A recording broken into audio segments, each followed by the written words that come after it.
मेरा नाम सनी रहमान है और मैं बांग्लादेश से हूँ। ज्यादातर लोग मुझे वीडियो ब्लॉगर और कार्टूनिस्ट के हिसाब से जानते हैं। मैं एक एक्स मुस्लिम हूँ। मैं अपने आप को इंसान बताता हूँ और मेरा धर्म इंसानियत है। मैं ज्यादातर जितना भी वीडियो अपलोड करता हूँ वो सारे बंगाली में होते हैं, क्योंकि मेरा जितना भी ऑडियंस वगैरह है सारे बांग्लादेश और कलकत्ता से है, यानी बांग्ला समझने वाले। ये वीडियो मैं हिंदी में इसलिए बना रहा हूँ क्योंकि ये प्रॉब्लम सिर्फ बांग्ला बोलने वालों के नहीं, पूरे हिंदुस्तान के लिए है। पूरे हिंदुस्तान को बताने के लिए मुझे ये हिंदी में बोलना पड़ रहा है। मसला ये है कि मैं काफी दिन से सोशल नेटवर्किंग साइट, फिर यूट्यूब, फिर कई सारे न्यूज पोर्टल जो है उसमें मैं देख रहा हूँ कि 3 तलाक वगैरह, मुस्लिम पर्सनल लॉ बोर्ड, इसके ऊपर बहस चल रहा है। तो सबसे मजेदार चीज मैंने ये नोटिस किया, ये जो मुस्लिम पर्सनल लॉ बोर्ड है वो ज्यादातर औरतों को घेर के लॉ बनाया गया है, यानी औरतों को कैसे यूज किया जाए, औरतों को कैसे हम स्लेव बना के रख सकते हैं। इंडियन कॉन्स्टिट्यूशन जो है उसमें सबसे मजेदार चीज ये है कि अगर कोई खून करता है तो उसको खूनी कहा जाता है, वो मुस्लिम हो, हिंदू हो, कोई भी रिलीजन से हो। लेकिन शादी करने जाए कोई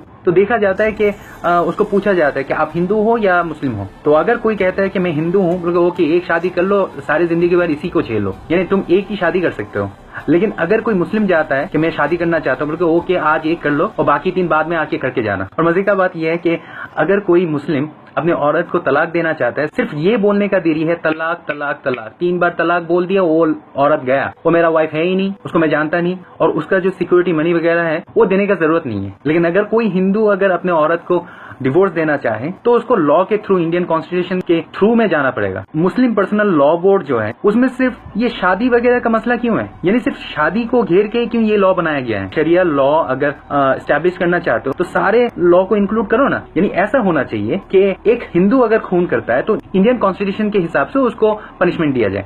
अगर मुस्लिम अगर खून करता है तो उसके वो इस्लामिक शरिया लॉ के हिसाब से उसका गला काटा जाए। अगर कोई चोरी करता है, अगर वो मुस्लिम है, तो उसका हाथ काट दिया जाए। ये भी इंक्लूड होना चाहिए मुस्लिम पर्सनल लॉ बोर्ड में। अगर कोई मर्द या औरत पकड़ा जाता है कि वो इलीगल सेक्स कर रहा है किसी के साथ, तो इस्लामिक शरिया लॉ के हिसाब से उसको कमर तक मिट्टी में गाड़ा जाए, फिर उसको पत्थर मारा जाए। यही तो है इस्लामिक लॉ। अगर इंक्लूड करना है तो सारे इंक्लूड करो ना। वो सब क्यों इंक्लूड कर रहे हो जिसमें तुम एक औरत को दासी बना के रख सकते हो। मेरे नजरिए से अभी अगर ये मुस्लिम पर्सनल लॉ बोर्ड को अगर बंद ना किया जाए तो ये मुस्लिम लोग 4 शादियां करके अगले 20 सालों में इतना मुस्लिम बच्चे पैदा करेंगे। अभी तो इंडिया का पॉपुलेशन 100 करोड़ है, तब 200 करोड़ जाने में इतना टाइम नहीं लगेगा। उस 200 करोड़ आबादी में तब हिंदू लोगों को माइनॉरिटी बोला जाएगा, क्योंकि हिंदू लोग तो एक ही शादी कर रहे हैं, क्योंकि एक ही वाइफ से सिर्फ एक ही बच्चा अगर हर साल पैदा हो तो उसको 12 साल लगता है 12 बच्चे पैदा करने के लिए। लेकिन 4 शादियां करके एक मुस्लिम फैमिली में 12 बच्चा पैदा करने में सिर्फ 3 साल लगते हैं। तो 20 सालों में हिंदुओं को माइनॉरिटी बनाने में इतना टाइम नहीं लगेगा। तो मेरा सजेशन ये है,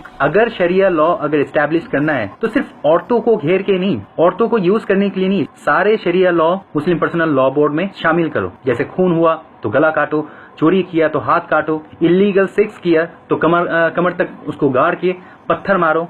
या तो हिंदुस्तान में जिस तरीके से ये मुस्लिम पर्सनल लॉ बोर्ड लीड कर रहा है उस हिसाब से हिंदू पर्सनल लॉ बोर्ड भी होना चाहिए, क्रिश्चियन पर्सनल लॉ बोर्ड भी होना चाहिए, सिख पर्सनल लॉ बोर्ड भी होना चाहिए, एथिस्ट पर्सनल लॉ बोर्ड भी होना चाहिए। अगर दूसरे रिलीजन का फॉलोअर्स को पर्सनल लॉ बोर्ड बनाने का कोई परमिशन नहीं मिलता तो मुस्लिमों को भी पर्सनल लॉ बोर्ड चलाने का कोई परमिशन नहीं देना चाहिए। मैं सनी रहमान सारे भारतवासियों के सामने गुजारिश करना चाहता हूँ, आप लोग प्लीज ये मुस्लिम पर्सनल लॉ बोर्ड को बैन करने के लिए आवाज उठाएं, क्योंकि शरिया लॉ 1400 साल पुराना है। ये मॉडर्न सोसाइटी के लिए नहीं है। शरिया लॉ जाहिल अरबों के लिए था, यह हिंदुस्तान के लिए नहीं बनाया गया था। शरिया लॉ 1400 साल पुराना है। वो 1400 साल पुराना लॉ को 2016 में एस्टैब्लिश करना पागलपन है। मुस्लिम लॉ बोर्ड को बैन करें। और सारे हिंदुस्तानियों की तरह मैं भी बोलना चाहता हूँ, जय हिंद।